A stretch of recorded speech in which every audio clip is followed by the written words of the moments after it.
বাংলাদেশের রাজনীতিতে কখনো কখনো কিছু সফর শুধু সফর থাকে না, সেগুলো ইতিহাসের মোড় ঘুরিয়ে দেয়। 2024 সালের জুলাই তৎকালীন প্রধানমন্ত্রী শেখ হাসিনা 3 দিনের রাষ্ট্রীয় সফরে যান চীনে।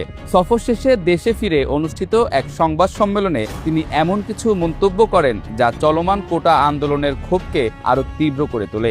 এর মাত্র 3 সপ্তাহ পরই বাংলাদেশের ইতিহাস বদলে যায়। 5 আগস্ট ছাত্র জনতার অভ্যুত্থানে ক্ষমতাচ্যুত হন শেখ হাসিনা। 2 বছর পর বাংলাদেশের নতুন রাজনৈতিক বাস্তবতায় আরেকটি গুরুত্বপূর্ণ সফর।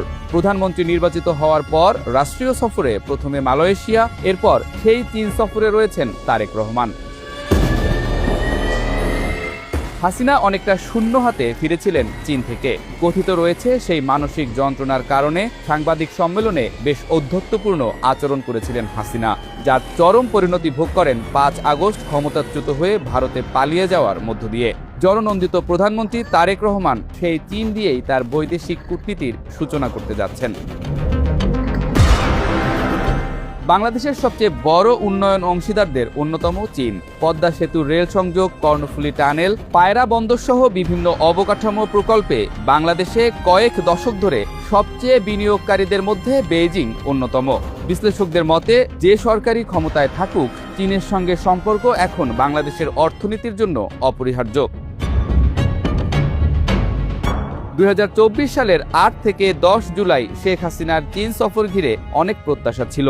সরকার আশা করেছিল বড় অঙ্কের ঋণ ও বিনিয়োগের ঘোষণা আসবে, কিন্তু সফর শেষে প্রত্যাশার তুলনায় সীমিত কিছু সমঝোতা স্মারক এবং সহযোগিতা চুক্তি হয়। আন্তর্জাতিক সংবাদ মাধ্যমগুলোর বিশ্লেষণে বলা হয়েছিল, বাংলাদেশ চীন সম্পর্ক অব্যাহত থাকলেও প্রত্যাশিত আর্থিক প্যাকেজ ঘোষণা আসেনি। এরপর 14 জুলাই গণভবনে সংবাদ সম্মেলনে শেখ হাসিনার বক্তব্য রাজনৈতিক পরিস্থিতিকে আরও উত্তপ্ত করে তোলে। কোটা আন্দোলন নিয়ে তার মন্তব্য সামাজিক যোগাযোগ মাধ্যমে ব্যাপক সমালোচনার জন্ম দেয়। পরবর্তী কয়েক সপ্তাহে আন্দোলন সারা দেশে ছড়িয়ে পড়ে। অবশেষে 5 আগস্ট ফ্যাসিস্টের পতন ঘটে।